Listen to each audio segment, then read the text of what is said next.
Thank you all for being here this morning. Welcome back to school. It's a thrill to have you guys on campus again. Everything from the open houses to parents' night has just been rejuvenating to have parents on campus. You know, educators for the last year and a half have been joking like, wow, it's so quiet and so nice on campus. But what we've found is that that's just not the case. Like, it's just not the same if we don't have families on campus, right? We were fortunate enough to have kids on campus when a lot of schools didn't, but I don't think any of us, maybe parents didn't recognize how much they missed being here, and I know that the educators didn't realize how much they missed having you all on campus. So welcome, we're thrilled to have you back. It's been a weird year. I think that a lot of us felt like the start of the year was going to be easier than it has been.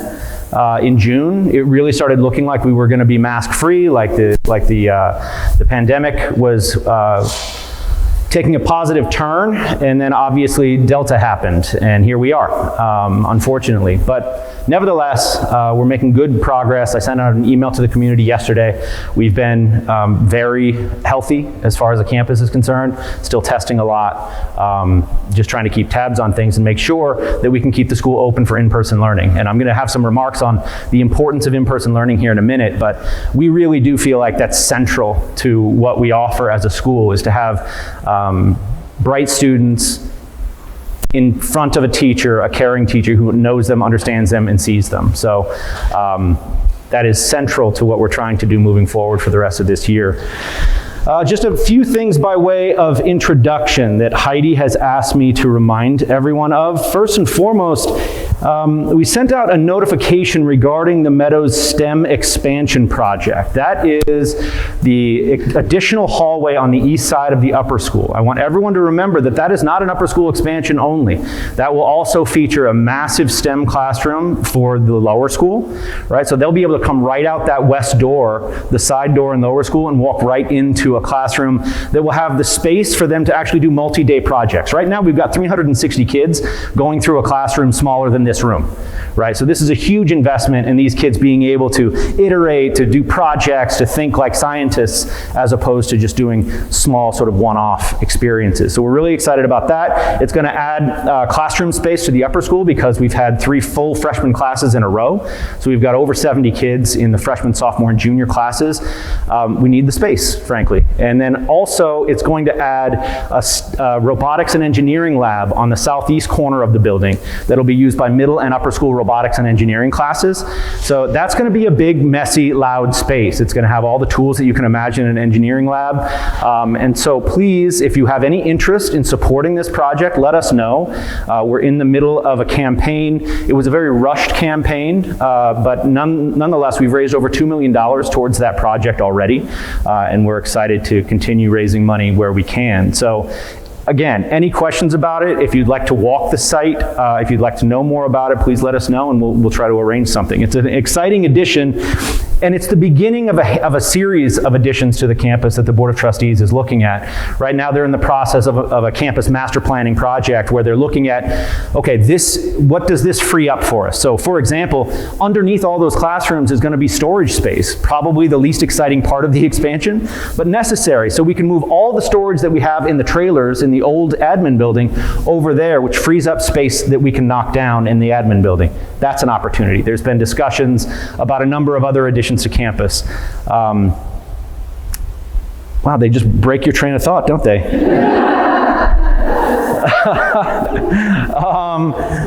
So also an email, if it has the admissions email gone out yet, Heidi? No, okay, and an email will go out about the launch of our admissions season.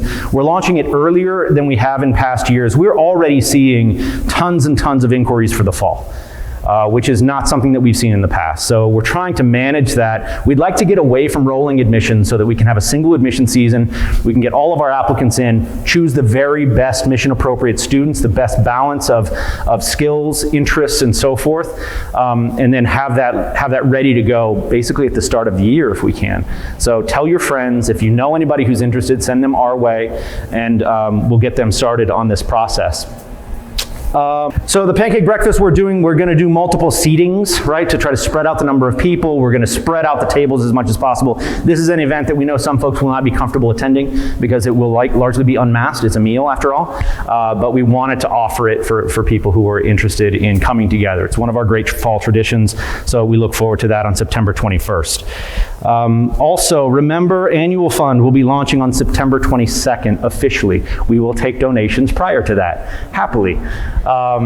So please remember that your dollars in Annual Fund make sure that we can run the school and provide everything that we provide every year. So we actually count on that. That's over $500 per student that is not covered in tuition. So those dollars actually help us provide the educational experience across the board and provides you with a tax deduction when you donate to the school. So if you have any questions about that, see me or see Heidi in advancement.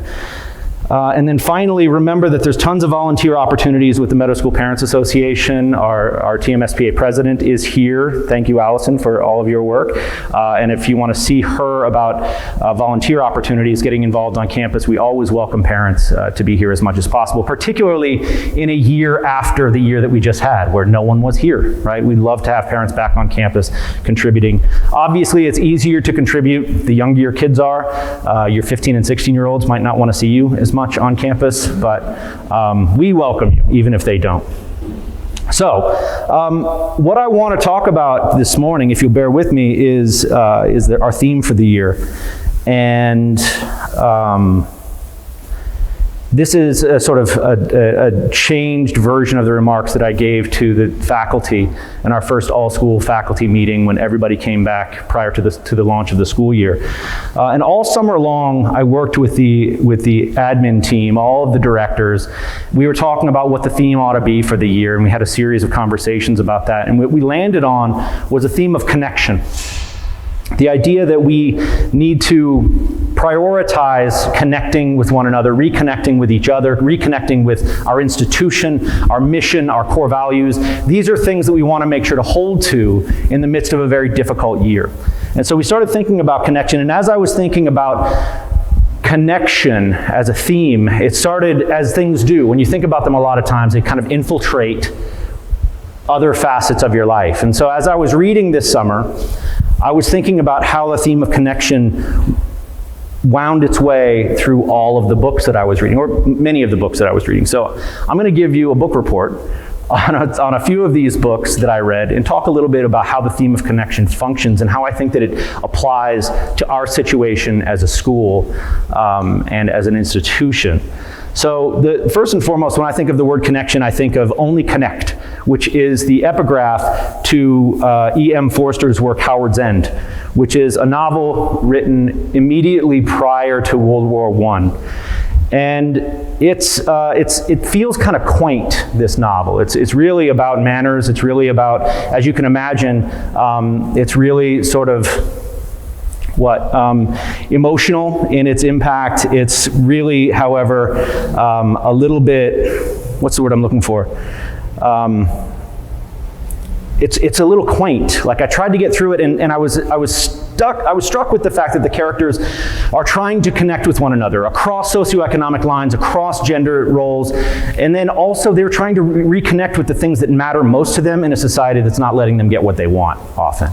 And so I started thinking a lot about how we, as a school, as teachers and educators, have to reestablish for ourselves what it is we want out of this career, out of this endeavor, out of this calling, because there's so much that's out of our control right now. No one signed up to be a teacher to teach 20 kids on a screen.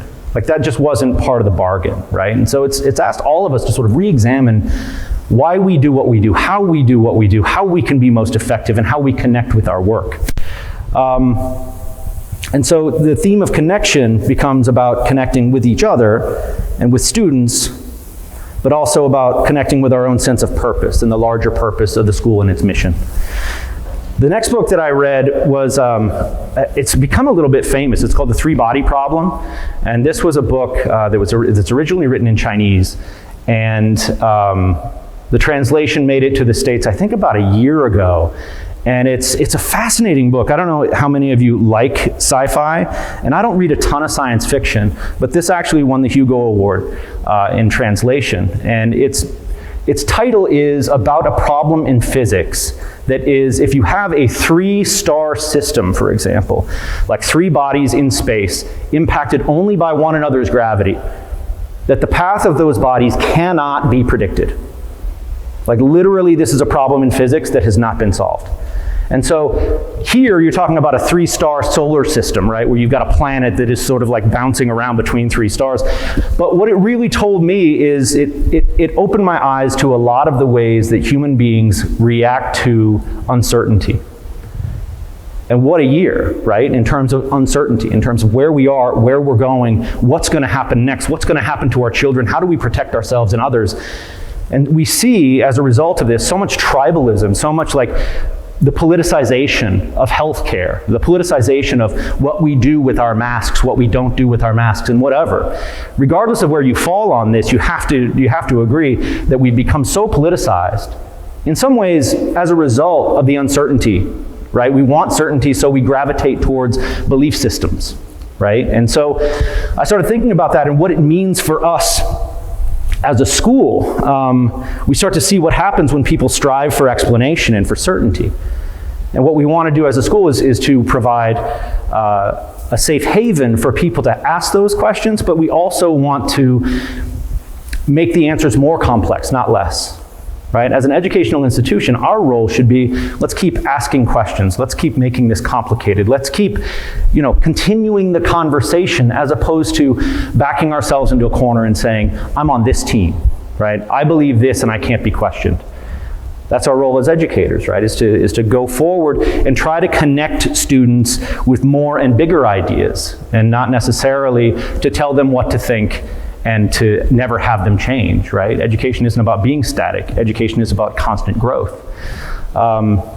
So the next book, I highly recommend this, by the way. It's really a heck of a read, so much so that I actually bought the next 2 in the trilogy. Haven't gotten to them yet. It's been a busy start to the year. But still, it's a really interesting book. The next book that I read was part of our diversity, equity, and inclusion work this summer. So every faculty member on campus chose from a list of possible books, and then we just sort of got together and talked about these books. And they ran the gamut from Everyone Should Be a Feminist to this one, Unconscious Bias in Schools, to there's just a handful of different topics that people could take on, all having to do with diversity, equity, and inclusion, not necessarily having to do with any given topic around race or gender or sexuality or whatever. And so this text I've found really, really interesting. Again, it's called Unconscious Bias in Schools. And what it points out for me is that the most important takeaway from it is that, again, these binaries are not real. They're constructed. The idea that the world is composed of good people who are not racist and terrible people who are racist is just not the case, right? That we all grow up in a world that impacts us in ways that we don't understand and that we don't always consciously recognize. And what that means in this context is that we respond with bias to different situations, and however you want to define that, I don't want to get into the particulars, but however you want to define that, all of us come into situations with our entire history, all of our experiences, everything that's ever happened to us informs our interactions with each other.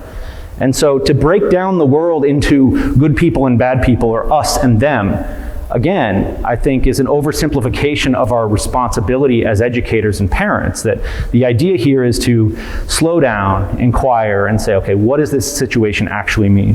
Where are we in terms of, how can I improve myself as a human being? How can I improve my ability to connect with other people? How can I think about other people's situations and empathize, as opposed to saying, I believe this, I don't believe this, right? To continue asking the questions. It also brought to mind the question, and I've had this question raised by a couple of parents, and I think it's valid considering where we are in the world right now, but I've had parents ask me where the school is in terms of critical race theory. And I find that to be a really interesting question, because it is, the critical race theory is a theoretical framework for understanding human relationships. right? And understanding power structures in the world that we live in. That's also what Marxism is, right? And so no one would ever say, Jeremy, what's the school's take on Marxism, right? We don't have a take. Do we talk about what Marxism is? Sure. In second grade? No, right? So we approach these things as an intellectual inquiry, but we don't have a sort of doctrinaire approach to saying, well, you first graders need to understand critical race theory, or you need to understand racial identity in this way or that way. We're not really interested in that. And I know that that sounds a little bit Pollyanna. It might sound naive in this day and age, but as a school, we understand what critical race theory is. And what I've told some parents is, if your child is reading critical race theory, they're probably in law school, because that's just not something that we touch on in most elementary, rather all elementary grades. It's not something we really touch on in the vast majority of upper school classes. It is something that you might happen upon in a high-level debate course or 11th or 12th grade social studies. They are theoretical frameworks for different ways that people have understood the world. So that's our take on that. And what I said to the faculty is, look, we don't teach critical race theory. I don't know that a lot of us really know what that is. It just has become a buzz term in a way that I think is really distracting, because if our focus is how do we get along, how do we treat one another with respect, how do we go about living in a multicultural society, well, demonizing a way of thinking is not helpful, right? And so for us, we're going to keep going in the direction that we've been going, which is to follow our mission and our core values, to be as inclusive as we can, and to try to listen to one another and complexify, is that a word? Make complex the issues that come to us, as opposed to trying to reduce them to yay or nay. I'm pro-CRT or I'm anti-CRT. Doesn't make a lot of sense to me. So anyway, that was sort of some of my takeaways from that book. The final thing from Unconscious Bias in Schools is that the work of living in a multicultural world, in a complex world, is ongoing work. That's not work that you just sort of tick a box. Like, I have been trained, I am now proficient in, treating everyone perfectly all the time. Like, we all have misunderstandings. We all have varying degrees of comfort in talking about difference in our culture and in our society. And I think the best analogy I've heard is that you don't go and get your biases removed like an appendectomy, right? It's much, much more like semi-annual dental cleanings. Like, you just keep working at it. You keep working at understanding people better. You keep working at thinking about other people. You keep working at empathizing with other people's positions, learning about different cultures, learning about different backgrounds, and being open to things. That is the project of education. That is the project of the pursuit of excellence. That this is an ongoing process. It's not a box that you tick and you say, I have mastered DEI, right? There's not a degree program for that. So this is something that, our plan, our DEI plan, lays out for us. I look forward to later in the year providing a full report on where we are in those 6 goals, in those 6 committees. And we're just getting them back up and running again after the summer. So that work is ongoing. The next book is called Uncharted: How to Navigate the Future, which I thought was a really ambitious title. We are, in a lot of ways, according to the authors, addicted to prediction. That the way that the human mind is wired is we constantly wonder what will happen next and how we are going to function in linear time, right? What will happen if I drop this book? Well, it'll make a noise and it'll likely fall to the ground. And we know those kinds of things with a degree of certainty.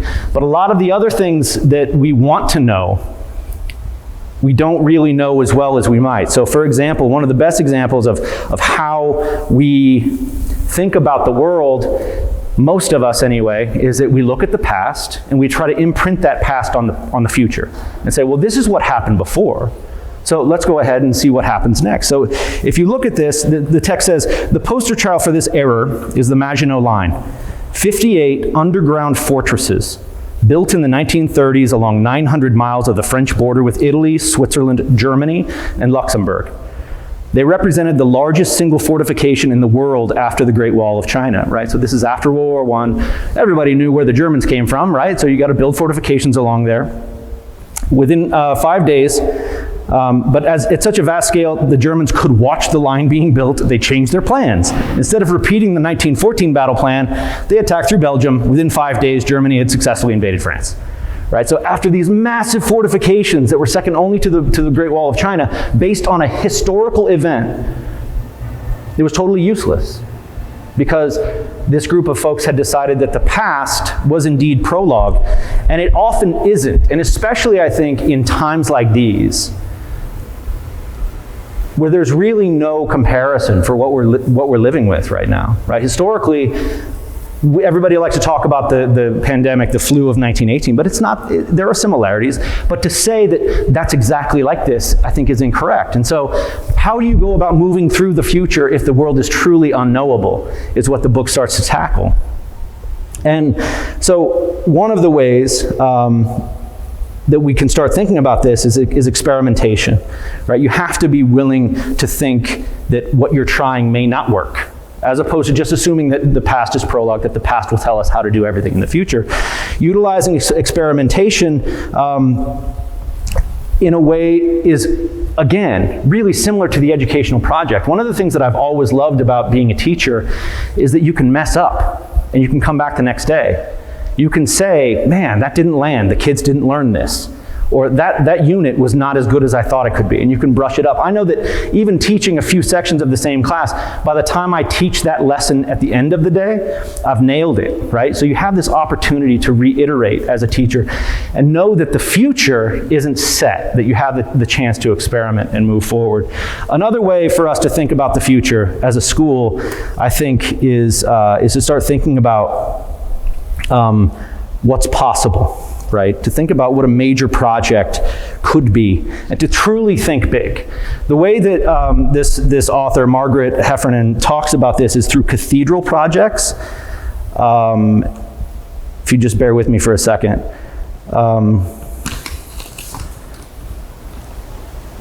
Cathedral projects contain experiments, but are also their opposite because they start with a clear vision for what they hope to achieve. The term cathedral project is based on medieval and Renaissance cathedrals, right? That you start something and you will die before it's done. That's what aiming big, and you can truly control the future in a way if you're aiming high enough. Which I find really inspiring. You know, as a school, if what we're after is something truly remarkable, and that's frankly what I'm after here, if what we're after is putting the Meadows School on the map as the finest institution in the West in terms of athletics, arts, extracurricular, student support, and academics, what a huge and inspiring opportunity to shape the future, right? You don't have to say, okay, what's going to happen tomorrow, because you've got a long enough arc in the way that you're thinking that you can experiment. You can make mistakes along the way as long as you have a sight on where you want to be in the future. And that's the way that we're sort of thinking about this as a staff and as a leadership team, to connect with the future, to connect the future with the present through an optimistic ambition, is the way that the author puts it. And I thought that was truly, truly inspiring. So quickly, another piece of fiction that I read. This one is a little on the nose because it is about the 1918 flu epidemic in Ireland during World War I. And it was just a reminder, I think, that the main character is a nurse in a hospital in Dublin. And it's a reminder that even though we were forced to utilize the term social distancing, I didn't see a whole lot of distancing last year or this year. I saw faculty and parents leaning in, right? Trying to get closer, trying to find ways to connect. Even though we were prevented from doing so largely in person, we found a lot of ways to connect with one another. We found a lot of ways to sort of try to connect students even though we had them separated physically. We refused to make social distancing into emotional distancing. Right? We wanted the kids cared for together and to feel, again, like a family. And I think that these kinds of trying times illustrate that possibility for us, that we as a community can sort of hold together and take care of one another. And that's what I saw. I saw faculty moving heaven and earth. I saw parents giving us the kinds of trust and support that I never thought possible. And it was just truly inspiring. for all of us to come together through a year like that, and we're still in it, frankly. We're still doing this. We're still trying our best to provide the very best educational experience that we can, and it's not easy. And there's navigating between absolute safety, which is closing the school, and absolute, absolutely ignoring the problem, right? So we could go all the way to one end and do away with masks and any kind of distancing or anything else, or we could shut the school. And so navigating in between that as partners and as supporters of the school and our students is, I think, has been the way, and I think is going to be the way forward. Finally, this book was the one that I read at the end of the summer, and it's called The Extended Mind: The Power of Thinking Outside the Brain. And it's divided into 3 sections. And the sections are the embodied cognition, how we think with our bodies, right? How we talk with our hands and how the ways that we move in space can change the way that we think. The second section is situated cognition, which means where are you? Do you think better if you're in a given place? Right? Are you more creative if you're in your favorite spot? A lot of people think that I just think differently when I'm in nature, or something along those lines, right? But for me, the most important and interesting part was distributed cognition. Distributed cognition is the third section of this, and it's all about how we think together, right? So how human beings are smarter when they work on problems together. How every achievement has been done, how virtually every achievement in human history has really been accomplished because people are working things out, right? Because they're thinking together. Moreover, if you look at brain scans of people playing poker versus a human competitor, they have a theory of mind, and your mind lights up in a way that it doesn't if you're playing against a computer, because you're thinking how the other person is thinking. Which means that if you're thinking about how someone else is thinking, your brain is getting smarter and working through more problems. If you just assume that the computer is going to do what the computer does and isn't thinking, then you're not going to have that sort of meta repetition of thought in your brain. Even better, the process of arguing, of having to answer questions in front of others, the process of collaboration, these are only possible in person. And the reason for that is something called the video deficit. This is something that we've known and many of you have believed, but I found this really astonishing. We've been told since the advent of high-speed internet access that the internet was going to change education. Before that, we were told that video recordings were going to change education, and everybody could just plug in a VCR tape, and that would be your teacher, and everyone would learn everything. Before that, everyone was told that the radio was going to equalize education because you could listen to lectures by the greatest lecturers in the world without having to go to university or pay the prices. We were told that then. We were told that correspondence courses before that were going to change education and level the playing field. For centuries, for over a century, we've been told that the next technology is going to fundamentally change education, and every time it has altered the way that we do education, but it hasn't changed the fundamental fact that human connection has always been at the core of learning things. Again, human connection, not mediated through an internet connection, but human connection. And this book argues that it's the proximity, that being in this room together is actually changing the way that we talk. That watching me do this little speech over Zoom is not the same experience. You can feel it on a level, but this tries to put a finger on it. So it says, Yale University, researchers at Yale found that an area of the social brain was activated when adult participants looked directly into one another's eyes, but not when they gazed at the eyes of others recorded on video. Our brains know the difference. Right? And our brains light up in different ways as a result of being in person.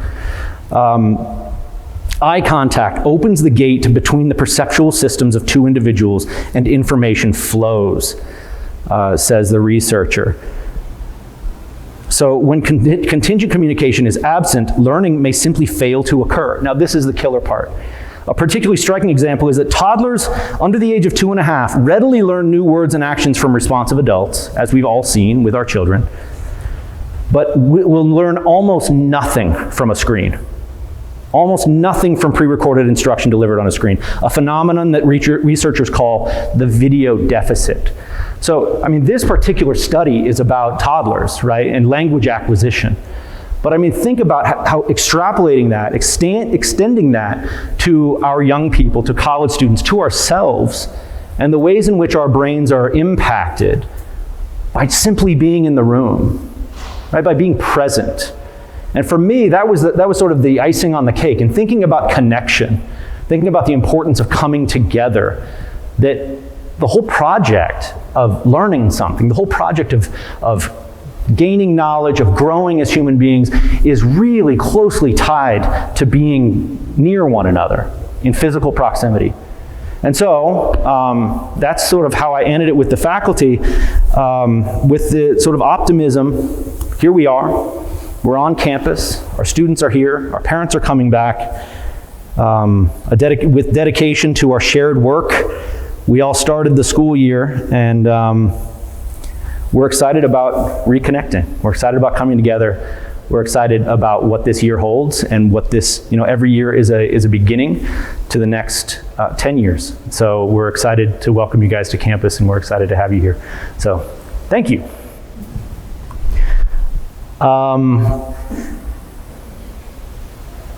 So after that, if you have questions about connections, I can answer those. Or if you have questions about my book reports, happy to answer those. But also any questions that you might have about campus or about the school or about anything that's going on. Always happy to answer questions. Yeah, hi Pauline. So, thank you for letting us all back on campus. Great to be back. It's great to have you. So I love Claude. He's very good, really amazing athletic director. When he talked this year to the kids, they actually had a whole day for a Saturday, and he talked about changing the culture of the school as to how it reflects and how it embraces athletics. What is his theme, or what is it that he's trying to do that is different from what we've been doing before? Well, I think that a lot of it, if you look at the ways that the kids have functioned historically, it's really not as a united athletic program, right? Students have thought of themselves as a member of a team, which is great. But what we've seen is sort of interesting and disappointing skirmishes between programs, right? They all wear the M on their jerseys. They all wear Meadows blue. They're all representatives of who we are and what we want to be. And so I don't want to get into the specifics here in terms of how we've had different teams not be as supportive of one another as they might be. But we want to operate an athletic program that really supports one another, right? That is about pride in the school, about doing things the right way, about not necessarily just wins and losses, but really about representing well, learning the things that you learn by being on a team and sort of coming together. I don't think that it's a departure from what we've wanted to do before. I think he's just focusing on it more specifically. And I think that that's a logical offshoot of, for many, many years, we offered an athletic program that was in addition to academics. And we never really focused on excellence in athletics. We had some amazing student athletes. We had some amazing teams and programs, but it was never with an understanding that we need to be operating at that level in every program every single year. And so I'm obviously a big fan of Claude as well. But the work that he's doing is much more strategic than about the support of individual programs, right? He wants the kids to buy into something bigger. And take pride in being not just a member of their team, but a member of the Meadow School athletic program. That was really a general response, but I mean, I hope it makes sense. Well, the boys athletic kind of team, though, with lots of football games, but what the tennis team that has. So I guess I always felt that it's been very united. Yeah. Well, I mean, if they've been, that's great. If that's been the experience that the student athletes in your house have had, that's awesome. That we don't feel like that has been as across the board and comprehensive across programs as it could have been. So something to work on. Always room for improvement in that area. I think that translates into like lower school and middle school. Because, there's so much about these programs in lower school, middle school, and middle school. Yeah. And how difficult the transition is, how they've been able to implement different PE programs within the middle school and middle school, and not so much lower school. And there's been a tough transition kind of from fifth grade to sixth grade. They're not nearly the level that they should be in terms of Cognition Mhm. and programs and all of that. Are we not going to implement in the lower school, the true PE program? Yeah. I think we all here know that this is not true. Sorry, I'm wondering if we're going to. You're asking about PE as kids walk by with pool noodles, carrying pool noodles to PE. No, I'm totally kidding. So yeah, my response to that is yes and yes. So two things. One, we really need to be focusing on understanding the difference between PE and sports, right? But the fact that they need to marry at some point, right? And so I think that my goal is to expand MAPS and summertime activities to include a large sports component, so that we don't just have sort of one-off MAPS sports, right? So that we have continuous, predictable seasons at every grade level. So for example, we've got a good soccer program going now, but it's not sustainable because it's not strategically in place, right? And so what we need to do, my hope is that by mid-year, I'll be able to hire somebody whose job is just to manage summer camp and MAPS, right? That's their whole role.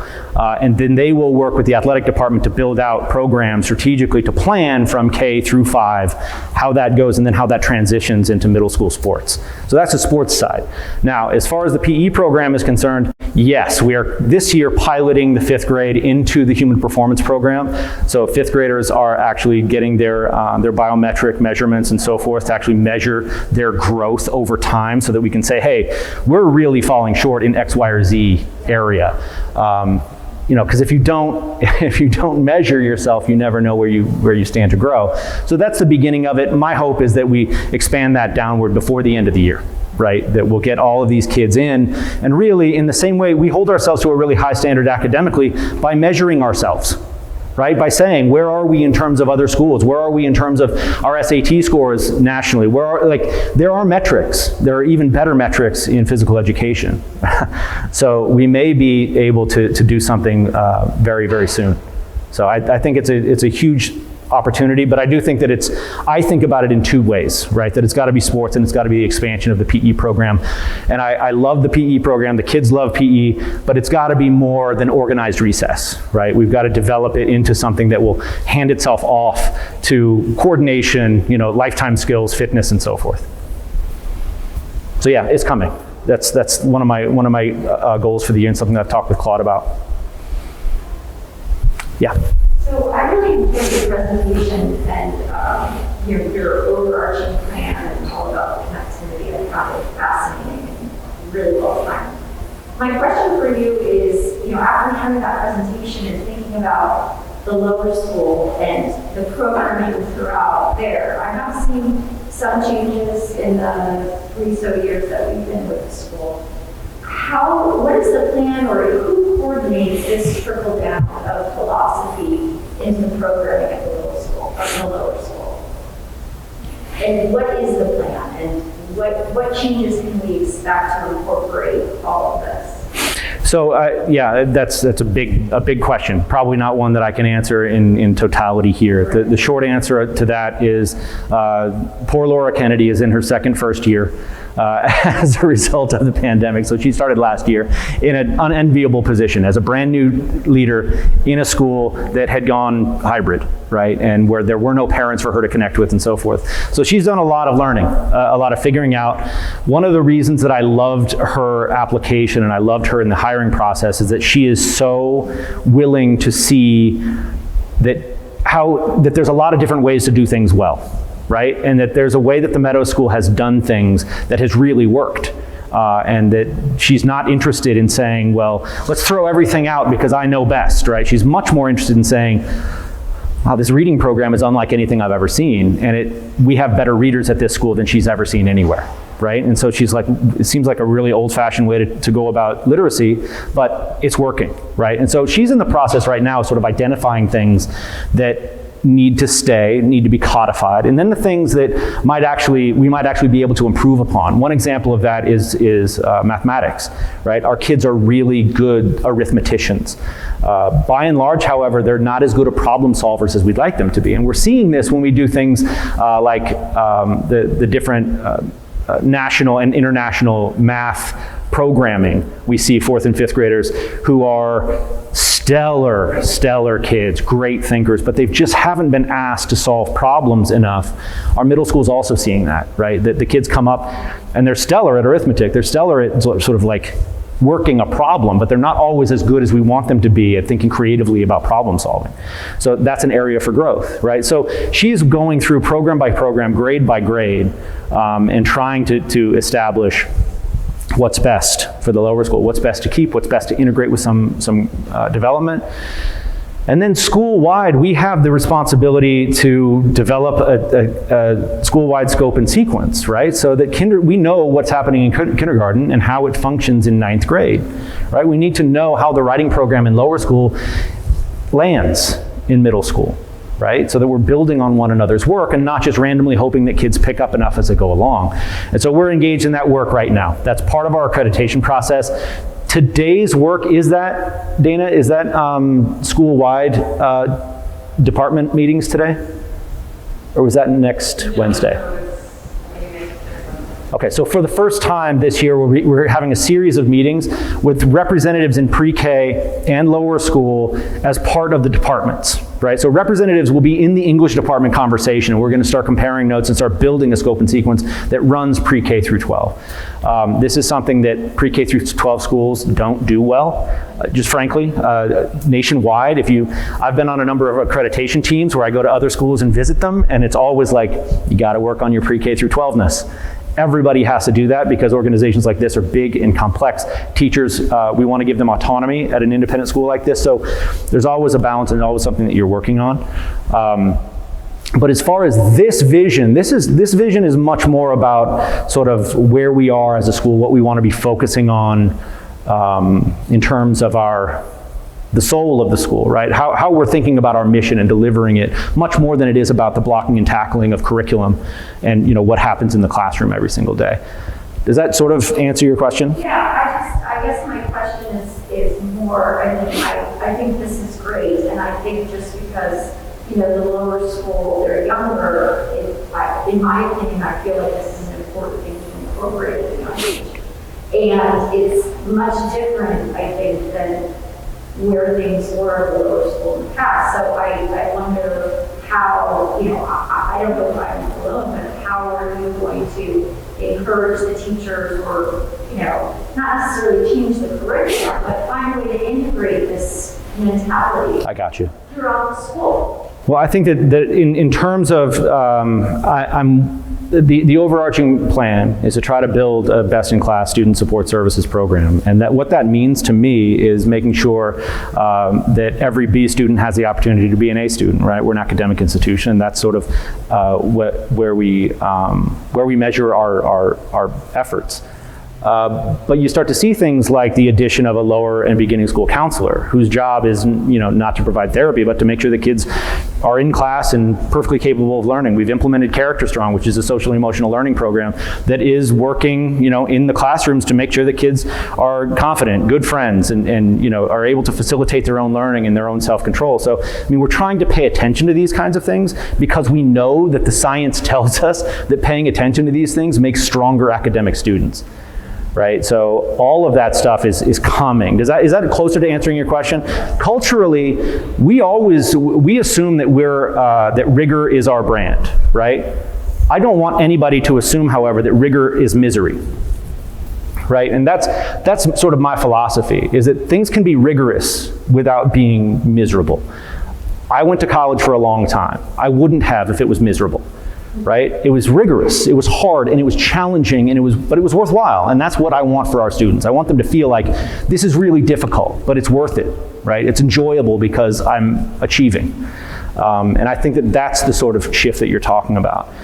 Yeah, no, and that doesn't mean lowering standards. I want to be very clear. It doesn't have to mean lowering standards. In fact, you can raise your standards. You can actually raise the bar if you do the best possible job of supporting students. Right? They can reach greater heights if you're taking care of, what they need in order to get it done in the classroom. Other questions? Yes. I'm having a girl versus boy. There is a difference. came out for the treated at the school. Girls are kind of treated like boys in the comments, not like they're not relaxing, things like that. So that definitely looked all of it when they're doing. So I don't think that they are getting from themselves.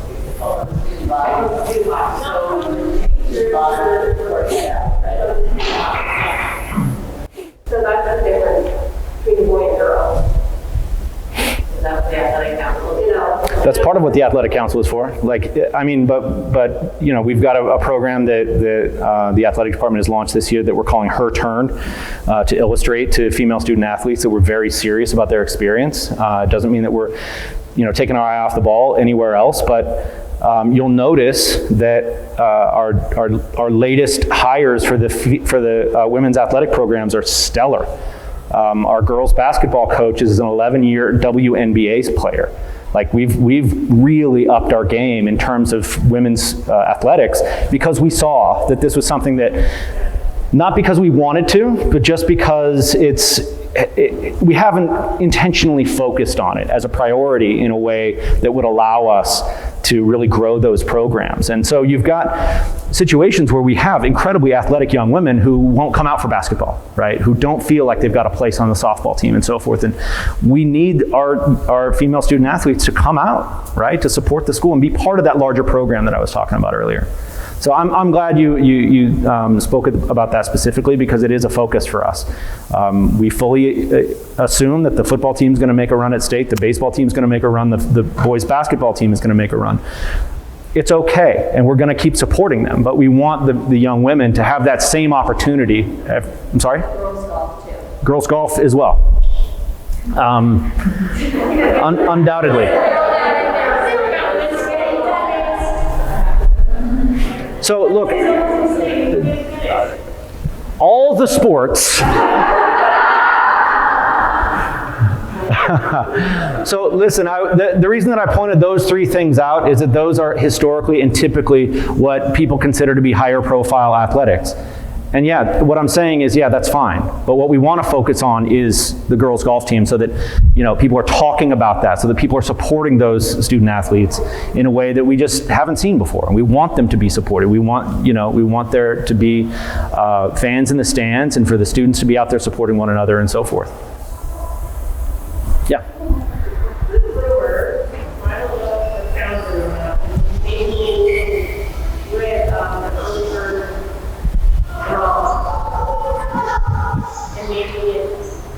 Those kids have to choose to do it after school instead, so then they have to choose between sport and theater. That's, Michael, do you want to speak to this at all?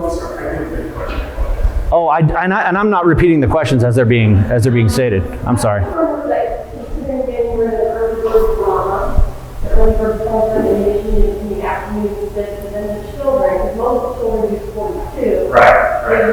Choose one or the other, which is heartbreaking for them. Right. And they're all high achievers, they all do everything. They are. They're all capable. They're capable and they're driven and they are pursuing this opportunity to take part in all the experiences that Meadows has to offer. What we are really doing is we're just right now analyzing what the best use of our students' energy and time is, how we're supporting our program. So we're not looking to get rid of drama early bird program. We're looking at, is that the best time for them? Are we giving them enough time to really have a valuable experience? Or depending on, are they meeting all 5 days? Are they meeting 3 of the days?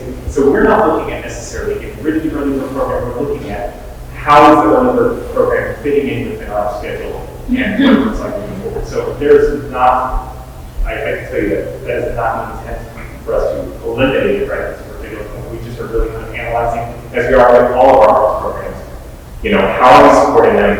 Are they providing the best resources? Are they providing the time that it takes for instance, for theater to mount a full-scale main stage production? We want to give them all the resources and opportunities that we can. So it is not necessarily we're just looking to knock programs away. We want to be able to support them. So we're looking at how the data works out for them. So no, we're not looking to it. Okay. Thank you. Alex, are you hearing these questions as they're asked? A little bit? Okay. Anybody else? TJ, did you get your question answered?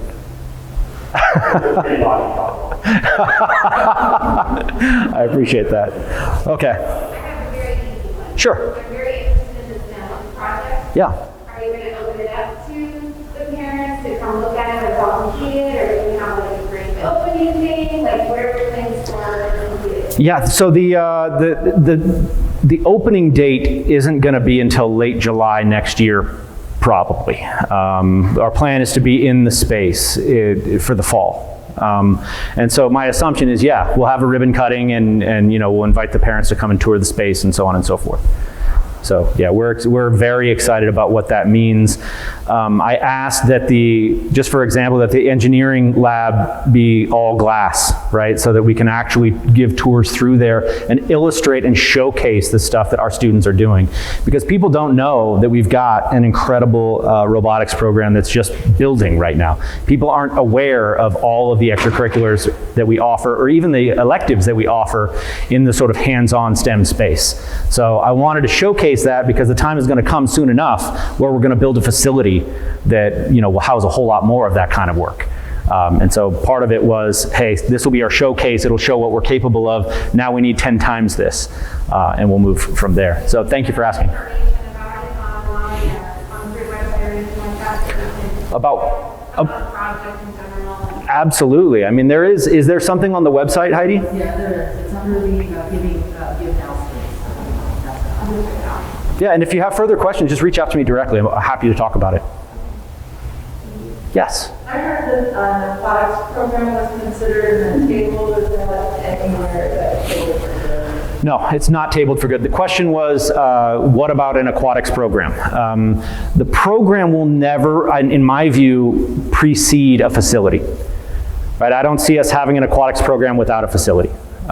We've had that many, many years ago. I remember a time when we had a Meadows swim team with 3 students who were fighting to get lanes, all over town in the YMCA and so forth.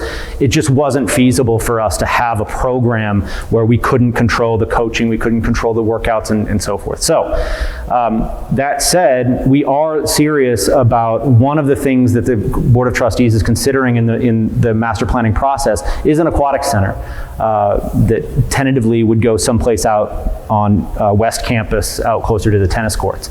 And the idea for that is pretty exciting to a lot of people, not only for our own students, but because it would be a revenue generating opportunity for the school as well. So something that has not been tabled, it's just in discussion. So it was floated, and then we said, you know what, we really need classroom space. We can't teach classes in a pool. So this project came first. And so yeah, that's actually the board is meeting with architects at their meeting tomorrow. So we're working through this process, not specifically about a pool, but working with developing the entire master planning process so that the board can decide we want to focus on this first, this second, and this third.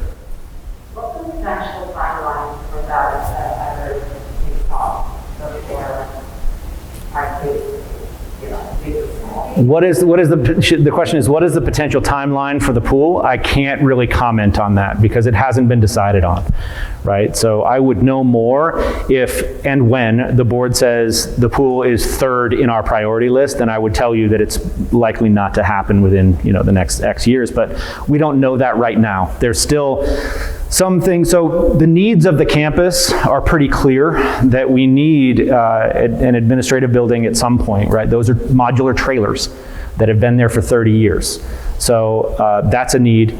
An expanded project-based learning space is also necessary for the school, maker spaces and so forth. Science laboratories that were not designed and built in the early 90s. A pool is also part of that conversation. So the needs of the community are very real, and it doesn't mean that we're not able to deliver at a really high level, but the board needs to figure out what the 30-year plan looks like in terms of prioritization. I know that's a non-answer. I'm sorry. I just don't have an answer for you. I guess what's the plan for, I know there's something that actually, like, especially when kids get to high school, they won't get credit for sports that are not offered on campus, so they have to make that their competition, either they stay at home or they go to this somewhere else. Is there any way that this is across all sports that are not offered on campus that there can be that discussion with the county, I guess, I don't know who, so that kids that are enrolled competitively or that are offered on campus can still get their credit by continuing that sport somewhere else. So the question was about sports credit and getting sports credit for doing sports off campus or doing sports that we don't offer. So that has been something that we changed in the last 3 years, where we said, look, if you're a Meadows student, we offer more sports than any school our size. You ought to be able to get your sports credit on campus, and if you can't, you can take PE with us and satisfy your sports requirements. So we have students who work out with our human performance coordinator and do outside sports. Now, some have decided that that's too much to ask, and I understand that decision, particularly for something like swimming or gymnastics, where the workouts are either dependent on a facility or are so long in the day that doing both the Meadows academic program and the sport of their choice isn't feasible. My hope would be that we could have ongoing conversations about what's possible with individual students and families, because I don't want to lose any 8th graders because of a lack of a program that for us. But I don't see us saying to students, you're an excellent athlete, we don't want you to participate in our sports. Go ahead and go elsewhere, right? Like, I think it behooves us as a program to say our students need to satisfy our graduation requirements through our programs. That's sort of where we've landed on that. When this is devil's advocate, for example, water polo, which is a really demanding sport, it's not offered here, so then the child sort of has to minimize, almost eliminate their water polo. So I would offer, is there any possibility of coming back in early for workout PE program? Because then also the child is in the position of having to use an elective, they become very important for the process, et cetera, when they're in high school, but just to take PE. So that's like a hard thing too. You're minimizing the sport you're great at, no aftercare. And then you also have to think about an elective to take workout, you know. No, you wouldn't necessarily have to take an elective as PE. Students can work out during their flex period, is that correct? So students can get their PE credit by working out during their flex period. So it wouldn't take up an academic piece. But you also have to understand, and I know you get this, but I can't offer every single sport that every single student might want to use, might want to be interested in. We get into fencing, right? We get into some students are really heavy into dance that we don't offer yet. We'd like to grow into that area. But still, I mean, there's limitations on what we as a 900 student school can offer, and already we offer more sports than any school our size. So yes, a pool and an aquatics facility is something that the board is very serious about, but that can't be the sole reason, right? It has to be because it's in the best interest of the entire institution, because we can't, like I said, can't offer programming for every possible interest. Have you ever considered sending a survey out for like 5th grade as well, and having each kid pick one sport that they're most passionate about, and then seeing if that means you guys need to on campus or not?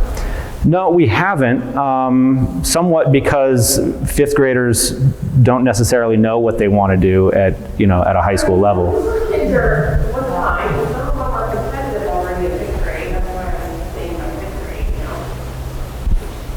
Yeah, I mean, it could inform what kids are interested in, but it can't inform buildings, right? And that could tell us something, and it might.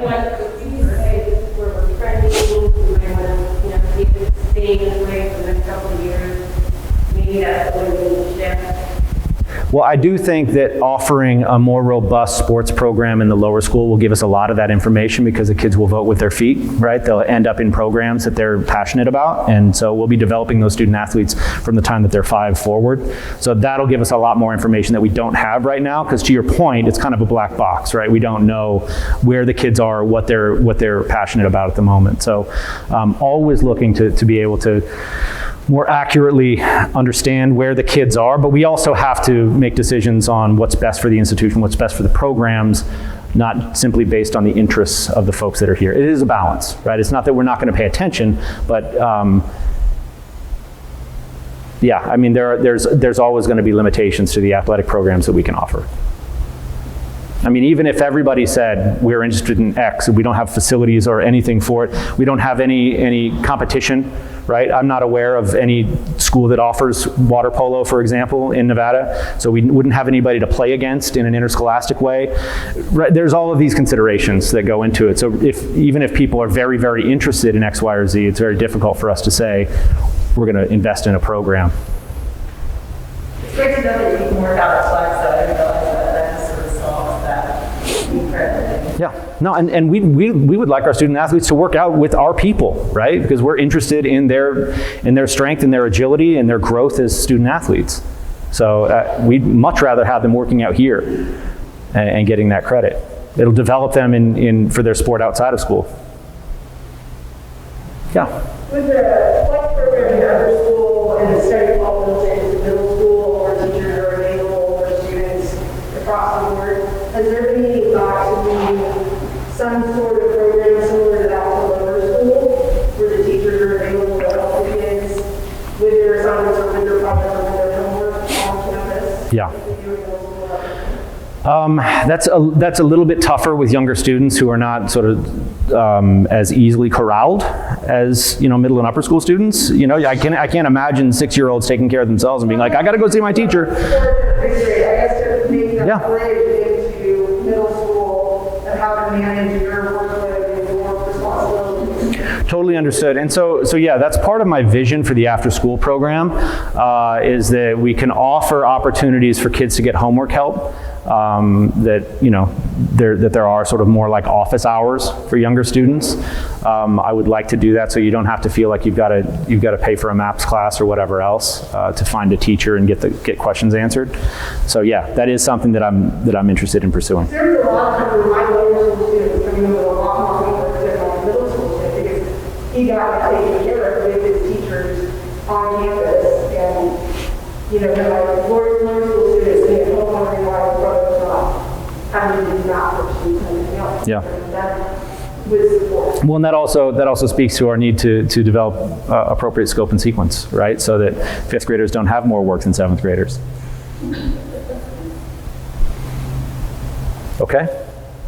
Well, thank you, everyone. I really appreciate your time and energy. Let me know if you have further questions. Thanks for being here.